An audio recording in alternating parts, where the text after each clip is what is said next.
Let me ask you honestly, what do you think of when you hear the term drug addicts? What do you think or you feel when you hear about drug addicts overdosing? What do you think of or feel when you hear about a drug addict dying from an overdose?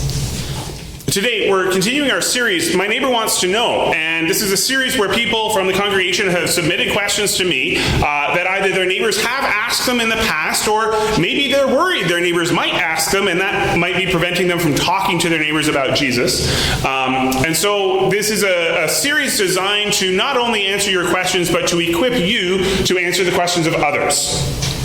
So I want you to keep in mind, you may learn a lot this morning. I hope you do. I hope, though, that you don't just take it in as something you're learning, but you can also think about how you can talk about this at work, over lunch, with a neighbor, and kind of be equipped to share with others about what a Christian response should be to the questions that we're asking. And to be honest, this is because these were questions submitted to me. This is a topic I never, ever would have preached on. This is not in my wheelhouse. This is not a kind of thing that I'm involved in. And, you know, to be honest, the first question I actually had to ask when this question was submitted to me, and one of the reasons why I pushed it later in the series was I had to ask myself, is the opioid crisis really a crisis? Right? Just you know, you hear about something on the news a bunch, it doesn't always mean that it's a crisis. Well, one of the things I've learned is actually, yes, this really is a crisis to a degree that I was unaware of. And so, in the States, our neighbors to the south, as Canadians, to be honest, we look down our noses at them about their gun violence and gun laws and being gun crazy. And full disclosure, I'm an American citizen. I wasn't born there, but I was raised there. And my parents and my family are all there. So anyway, you know, we think about gun violence in the States as being this horrendous thing. And maybe you've heard on the news about, like, you know, the gun violence in Chicago over the past couple summers. Did you know that last year in the U.S., more people died from opioid-related overdoses than gun violence? And we talk a lot about traffic accidents and car accidents and drunk driving and all of that. More people in the States last year died from opioid overdose accidents than died from car accidents. I had no idea that this was so prevalent. To be honest, I had no idea so many people were using opioid-related drugs. And to be honest, I don't know that many of these overdoses are from people appropriately using prescription pills, but the problem is sometimes when you're supposed to be done the prescription pills and you don't want to be done, that is sometimes a problem. But there are other problems as well that we'll talk about. In Canada, we tend to sometimes hear U.S. statistics and think, well, you know, it's not like that in Canada. In 2018, so from January 1st to December 31st of last year, in Canada, there were 4,460 deaths related to opioid overdoses. And that works out, for scale, 1 death every 2 hours, every day, day and night, every day of the year, 365 days of the year. So kind of in the time between, you know, when you left for church and by the time you get home today, statistically, somebody in Canada will have died of an overdose related to opium-related products. I had no clue. So in 3 years in Canada, 11,500 people have died. That's a lot of people. Now, why is this happening, right? What's going on? Well, there are a number of contributing factors. I'm not going to even pretend that I understand all of what's going on with it. We actually have some medical professionals in our congregation whose, you know, history is in with like mental health and writing policy stuff, so I feel kind of way out of my league talking about this. But I'll give you a thumbnail sketch because this opened my eyes. Maybe you've heard the word fentanyl. Fentanyl is made in a lab. It's a medical prescription drug. It is a synthetic version of an opioid or an opium product. Opium products, morphine is an opium product, as is heroin. These are used for pain management.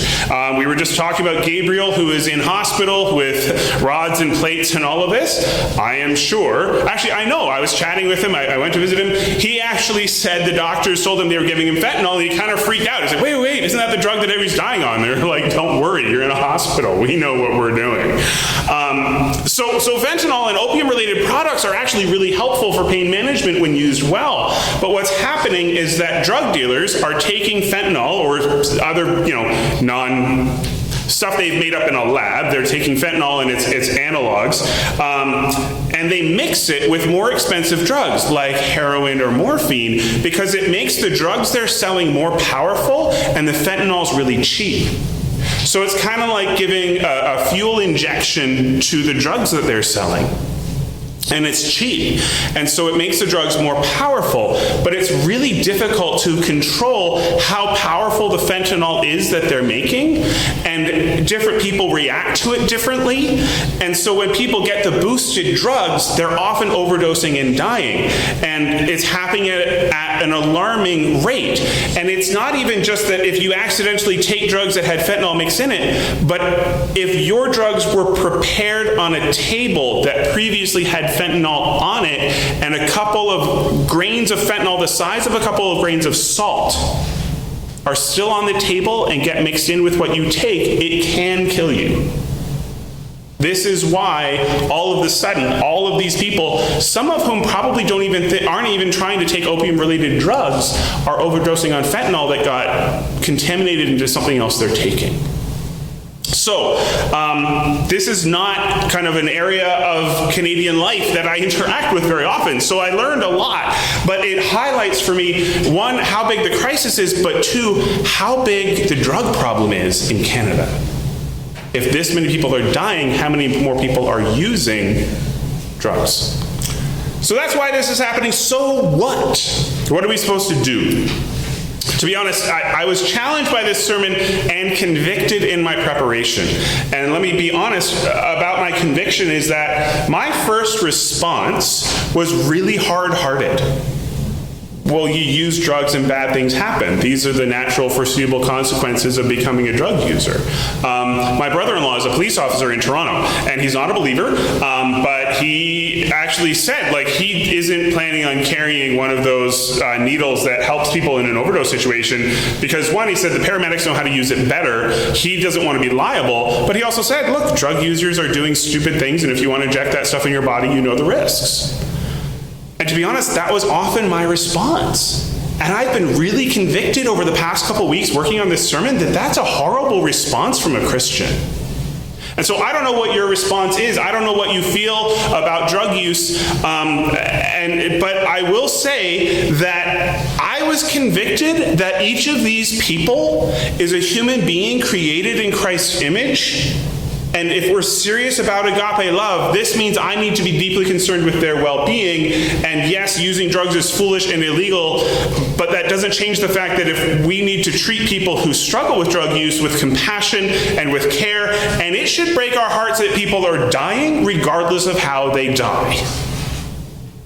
So I have been convicted, and I hope the Spirit will convict you if you are in a similar boat as me with this hardness of heart. It also, as I was working on this, I started to think about the fact we have a number of people in our church who are in recovery for substance abuse. We have people in our church who have family members who are either in recovery or maybe even still using.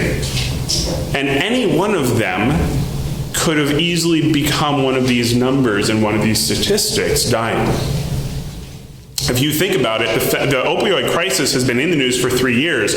So somebody who's been clean for 18 months was still using in the first 18 months of the crisis.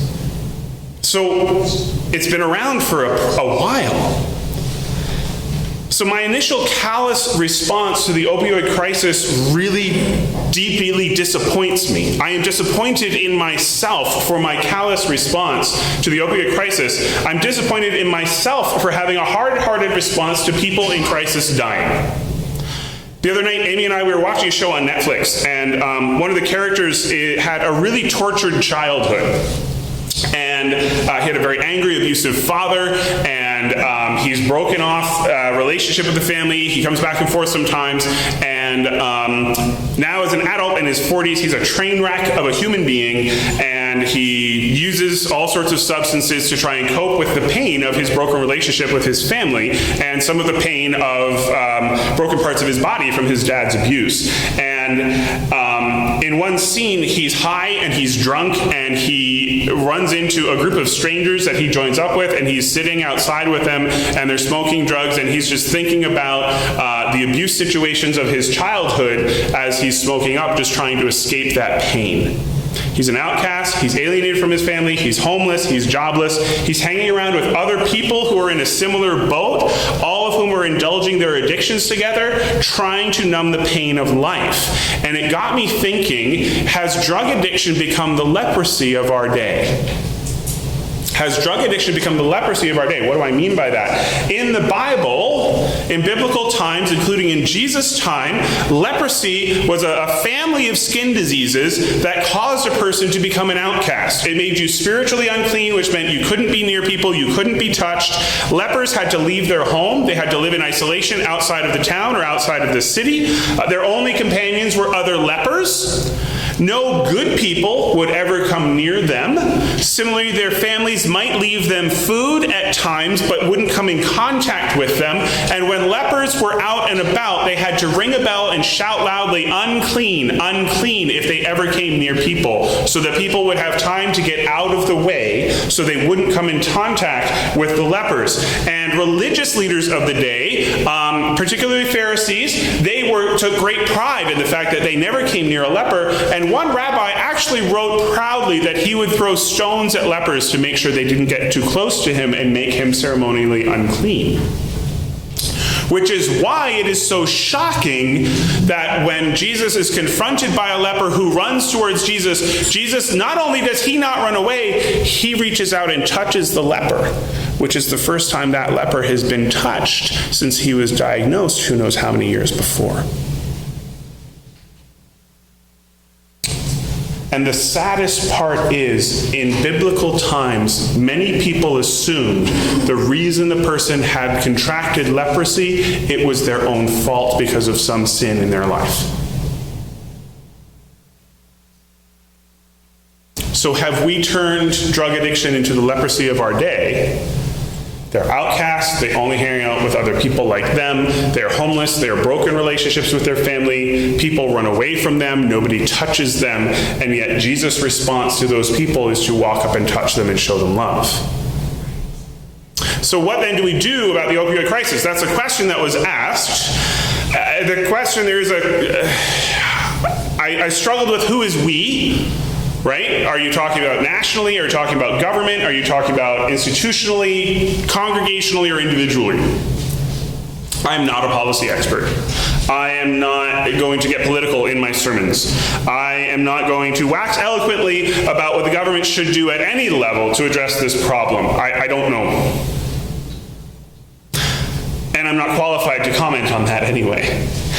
I don't know what our congregation is in a position to do in terms of any sort of a formal program or anything like that.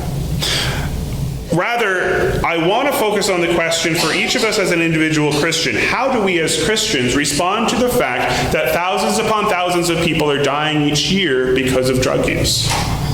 How do we respond to that as individuals? So my neighbor wants to know how we, and I'll insert in there, how should we as Christians, or how, if your neighbor isn't a believer, how are you as Christians responding to the opioid crisis?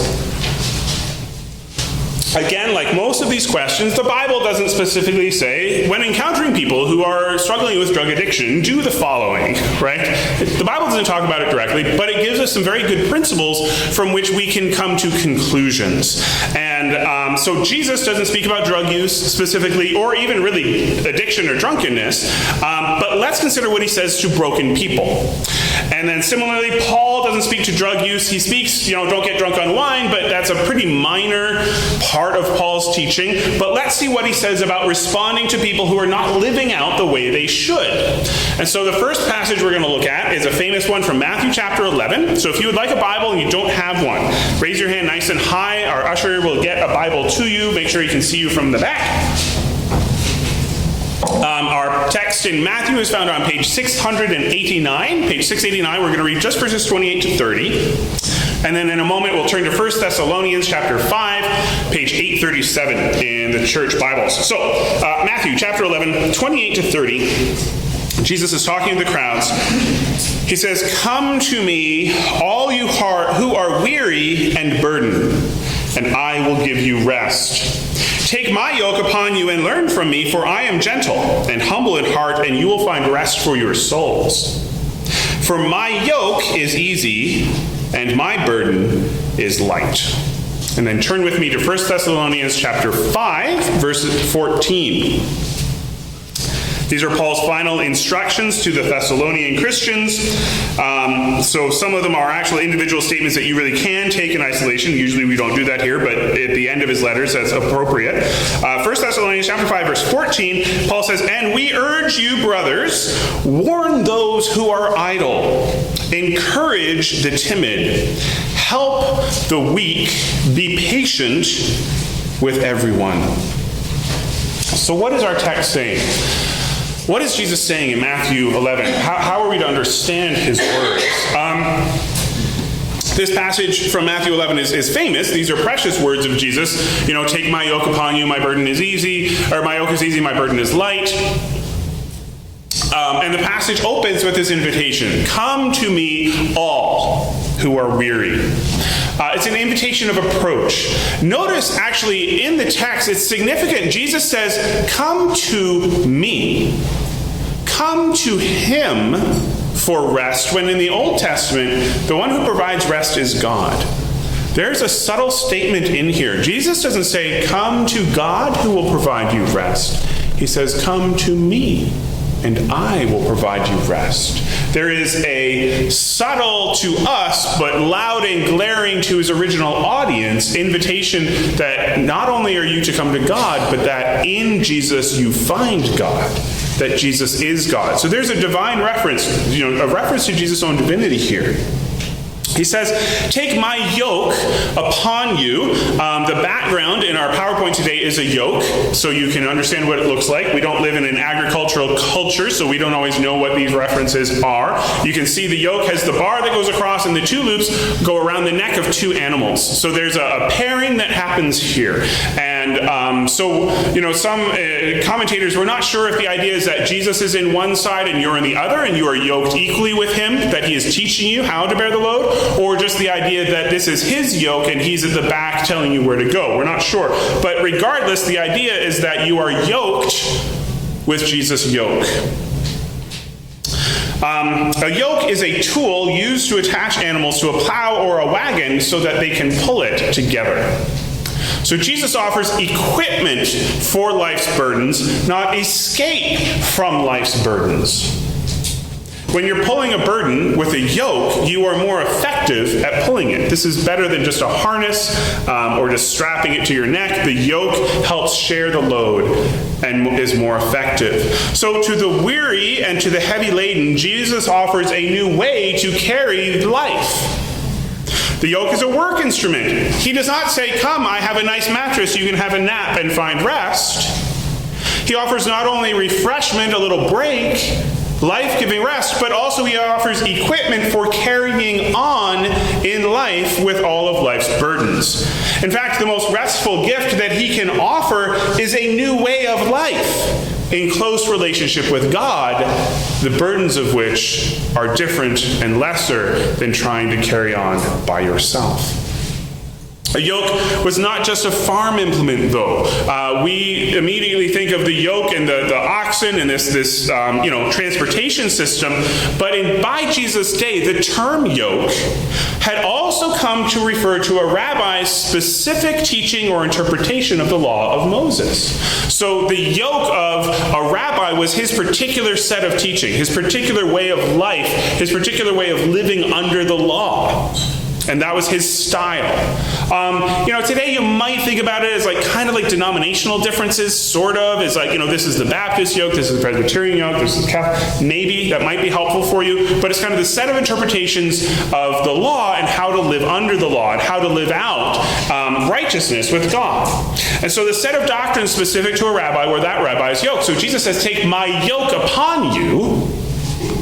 Jesus says his interpretation and application of God's law is easy and light to carry. So it's not just a metaphor about live life with me. He's actually saying my understanding of how to get right with God is very different from that of the other teachers that you're familiar with. Now, Jesus' yoke may not be easy to live up to. This is the book of Matthew, which begins with the Sermon on the Mount. That is hard teaching to live up to. They're very difficult commands to live, but compared to the legalistic, burdensome, perfectionistic interpretation of the Pharisees in Jesus' day, Jesus' interpretation is actually incredible.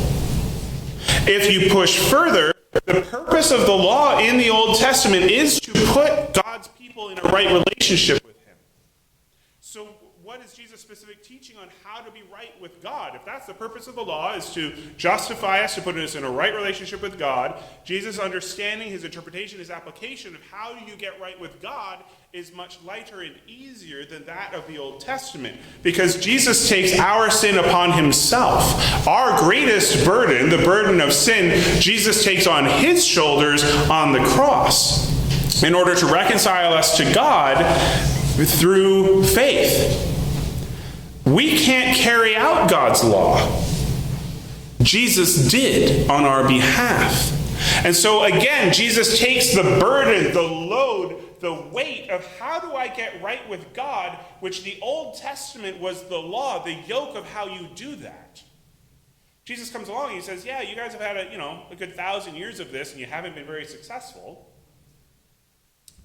Take my yoke upon you, because I'm going to take that burden on myself on the cross. And the yoke that I offer, the way that I offer you to get right with God, is much lighter and easier than following all of the Old Testament law. And it's open to all, because I don't know any of us who have a Jewish background. We are not the biological descendants of Abraham, but we are the spiritual descendants of Abraham because of this invitation. So, this is the idea of take my yoke upon you. In Jesus, we find rest, new life, and a new way of life with God. He brings rest to the weary, rest to our souls, a new avenue to righteousness, to being in a right relationship with God. But to do that, we have to take Jesus' yoke upon ourselves. Jesus does not offer us freedom to do what you want. I'm going to forgive your sins so you can go live the way you want to live. He offers us freedom from sin and its consequences. He doesn't offer us escape. Rather, instead of offering us escape, he offers us radically different equipment to live life. He doesn't offer us autonomy, which is self-direction. He offers us a new commander, a new master with a new law. A yoke also is for walking, not for sitting. Right? A yoke, we are to walk with Jesus, to live obediently to him in service. This is not about making a one-time decision or saying one prayer. It's about continually walking in step with Jesus, following his lead. His invitation is free and open to all. Come unto me, all who are weary. But his invitation, while free, comes with consequences. We must take his yoke upon us. Elsewhere, he describes it as we must daily take up our cross and follow him. It is not a free call to freedom, to self-direction or freedom of self. It is a free call to freedom in Christ. The second half, the need to take Jesus' yoke upon ourselves. This is why so many people do not run to Jesus. They like the idea of being freed from the consequence of their sin. They don't like the idea of then having to live under the yoke of Jesus. They want to be autonomous, even though it is under the yoke of Jesus that we do find new life, deep rest and restoration, and a way to live life to the fullest. So this is what Jesus is saying about take my yoke upon you. Now let's consider what Paul says in 1 Thessalonians. Paul's words, I think, are at least one way of how the church, as Christ's body and ambassadors, can live out Jesus' invitation to the weary. So Jesus says, come to me all who are weary and heavy burdened. I think this verse is actually how the church then lives that out as Christ's representatives. Jesus' words to the weary, his offering of a yoke, his light yoke, must be mirrored in the church, the body who bears his name. If Jesus says his yoke is easy and his burden is light, but the church offers a heavy burden and a difficult yoke, then we are not being the community of Christ. We are not being little Christs, which is what the word Christian means. So let's take a closer look. Paul is writing to all Christians in his final instructions to the Thessalonians. And he says, warn the idle, encourage the timid, and help the weak. The idle, the timid, and the weak all appear to not be following through on their responsibilities. They are not living out carrying their cross. They are not wearing Jesus' yoke. So they have happily accepted the forgiveness of their sins. They're not happy with the lordship of Jesus in their life. They're not living that out. And so from the outside, all three of these kinds or groups of people, the idle, the timid, and the weak, they all look similar. They're not following through on their Christian commitment. Now, who are the idle? The idle are those who are shirking their work, shirking their responsibility. This is the military term for soldiers who can't keep in rank or can't keep in step as they march. They're falling out all over the place. They're out of line, literally. The second group, the timid, these are the people who lack courage naturally, or they've become discouraged. And in the days of Paul, that might have been discouragement because of persecution of the church, or it might have been discouragement as they look around and Christians are dying, and they thought Jesus was going to come back before Christians died, and they're trying to sort this out, and they're like, well, why are so many Christians dying? We thought Jesus would be back by now. And so they're discouraged. So these are the timid. The weak are those who are weak spiritually. In the face of temptation or hardship, they crumble. In all three cases, the idle, the timid, and the weak, believers are not following through on their responsibility to live for Jesus. But in all three cases, the reason for their not following through is different. The idle are not weak or timid. The weak, they're not being idle. The timid are afraid, not weak. So look at what Paul says to do in each of these cases. He says, warn the idle, encourage the timid, help the weak. Paul's instructions match the different needs of people who are not living correctly. His instructions match their need. He doesn't say help the idle. Right? If they're idle, if they can do it, they just don't want to, and you come along and do it for them, you're actually enabling their laziness. You know, I'm starting to kind of look ahead towards parenting teenagers. I don't have a teenager yet, but the idea that, if you're constantly cleaning your teenager's room, well, they're not going to clean it on their own. Mom cleans it or dad cleans it. You're helping the idle. You're enabling them. He doesn't say, warn the timid. Hey, come on, you're afraid? Well, you better get going or bad things are going to happen. He says, no, encourage the timid. They're afraid. They don't need a warning. They need encouragement. They don't need a warning. They're already scared. They have the strength to do it. They don't have the courage to do it. So you encourage them. And it doesn't say, warn the weak. Hey, look, you better get on board with this or bad things are going to happen. No, they're weak. They're on board. They're trying. They just can't yet. Right? Encouraging the weak. Oh, you can do it. You can do it. Just try harder. That's actually infuriating. No, I can't. I'm too weak to do it. Sitting there saying, good job, isn't going to help. They're literally too weak to carry through. They don't need encouragement. They don't need a warning. They need help with the burdens that they can't carry. They may have the courage. They may have the desire. They don't have the strength. So you warn the lazy. You encourage the discouraged, the timid. You help the weak. Okay, that makes sense. How do I know which is which? From the outside, they may all look the same. How do I keep track?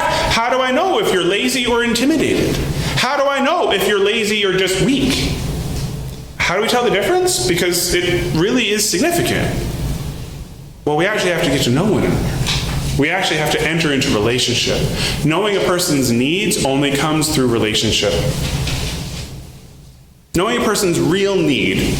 Do they need a warning? Do they need encouragement? Do they need help? Only comes through relationship with that person. It is only when we are in relationship with one another that we can discern if a person is idle or timid or weak and appropriately respond. The only way we know what kind of help to offer a person, real help, who is struggling to be in relationship with Jesus, is for us to be in relationship with them. Now, we may judge from the outside thinking, well, I can read their actions. I can read their hearts through their actions. No, you can't. If you think back, for the last couple of years, we've talked a lot about that course, Emotionally Healthy Relationships, and the skills that it teaches. The second skill is to stop mind reading and clarify your expectations. Right? Jerry Scazzaro, she says, when I started doing this, it cut my sinning in half. Right? We take it upon ourselves to just warn everybody, or to just encourage everybody, or just help everybody. Well, we're mind reading. We haven't first determined if they're idle or timid or weak. And when you do that, you're more likely to do harm than good. Once we know a person's need, we are to apply the right remedy. Right? It's in the context of relationship that we can offer real tangible help. It's in the context of relationship, loving relationship, that we are effective tools of Jesus to bring rest to the weary, to bring a light yoke and an easy burden for people for whom life has gotten hard and the burden's too much.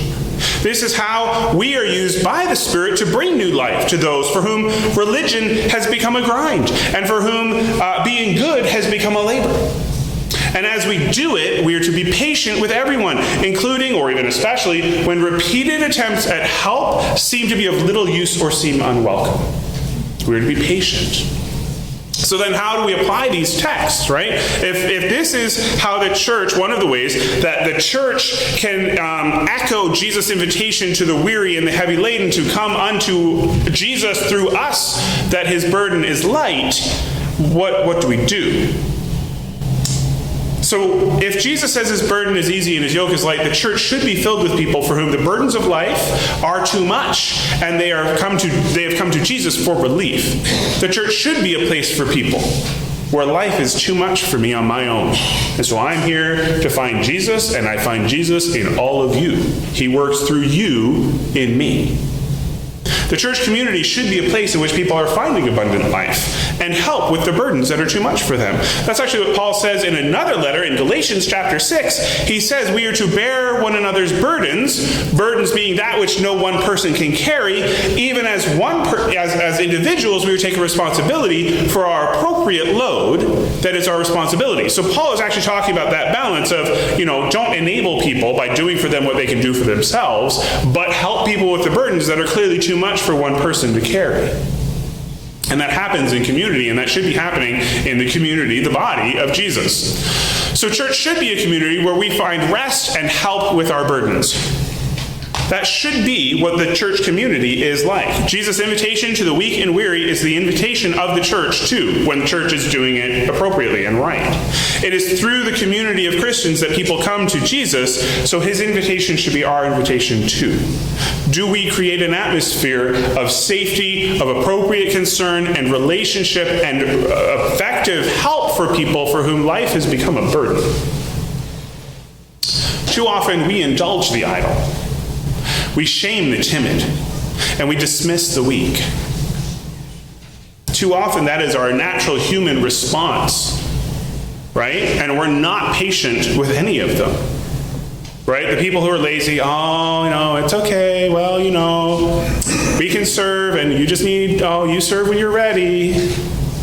Oh, you do that when you're ready. We shame the timid. Oh, really? You're afraid of that? Like, come on.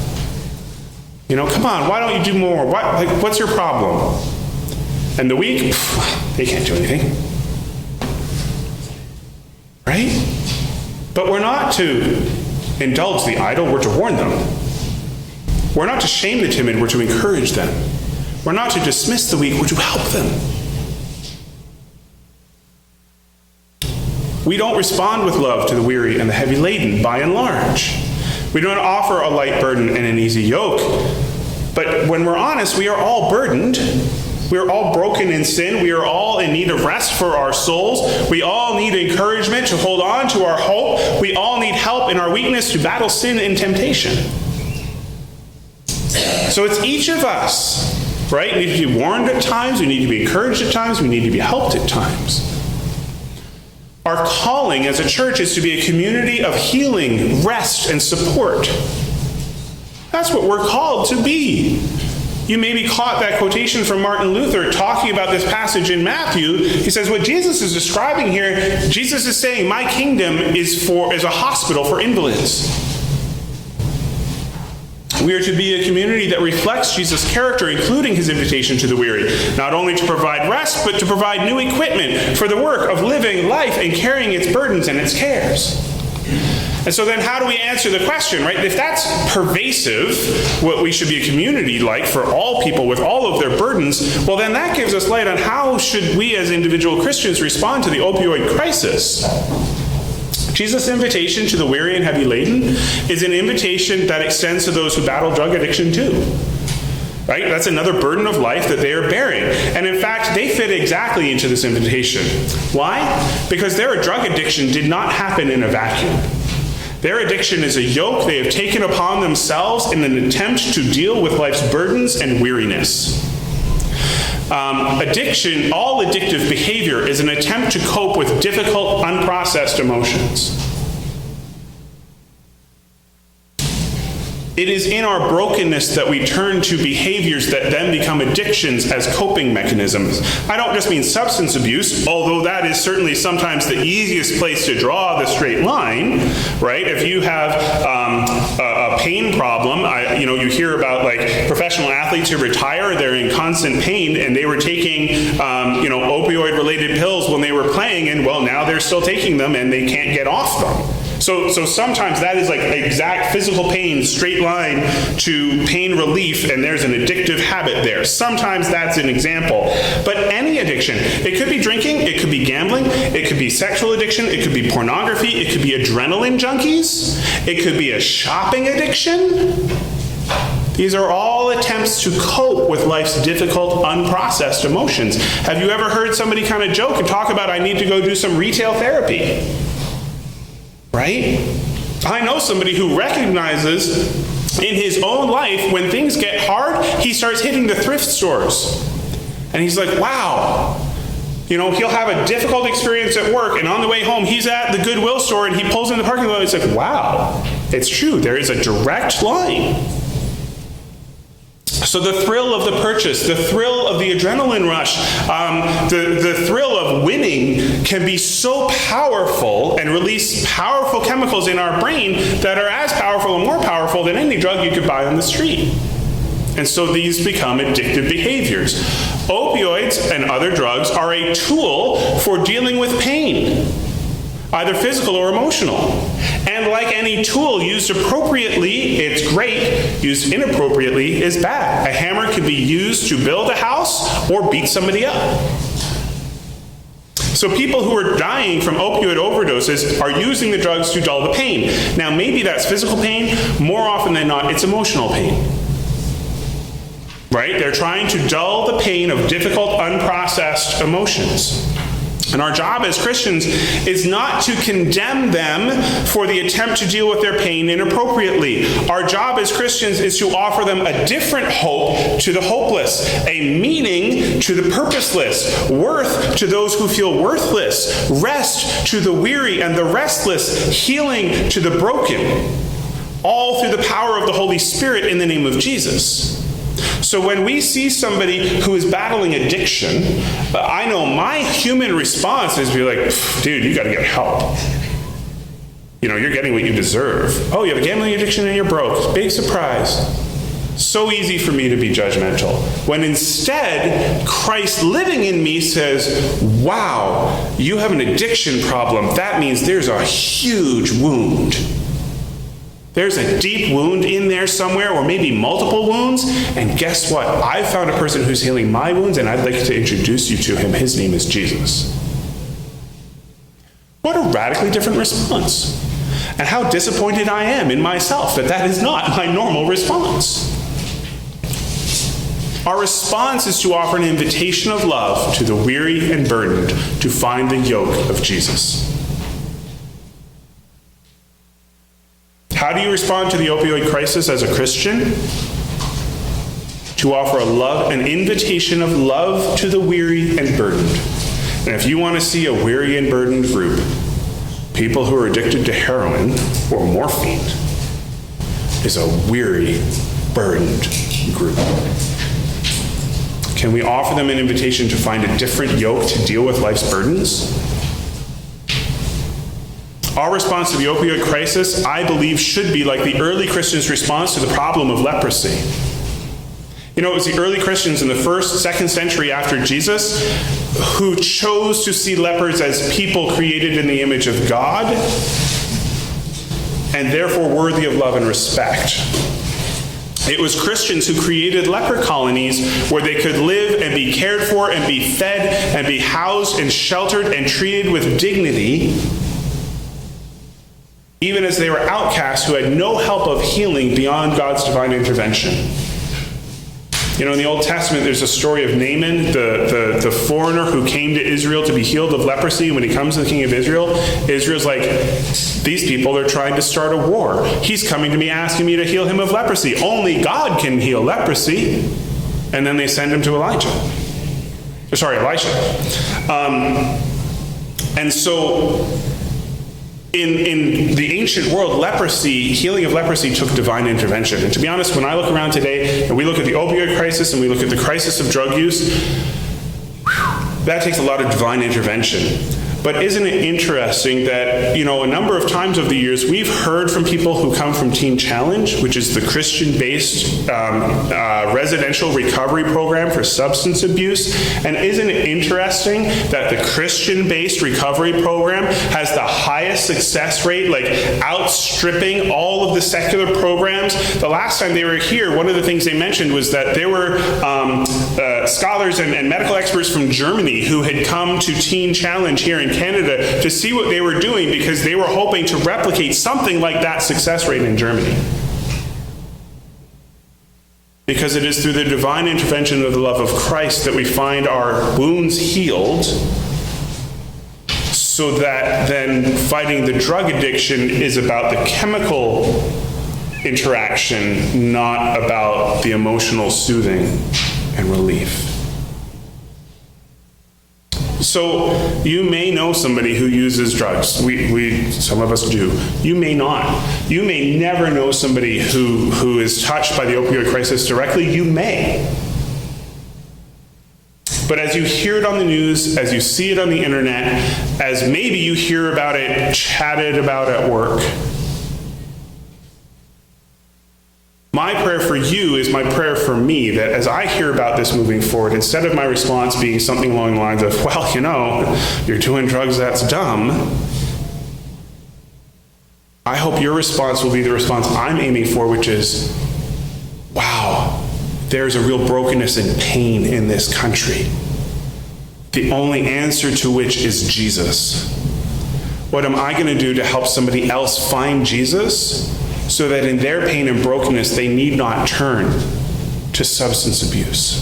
Or if they have turned there, Will I be the kind of person who's willing to touch a leper in order to show them the love of Christ? I'm praying that that will be my response moving forward, and I pray that that will be your response moving forward as well. Amen.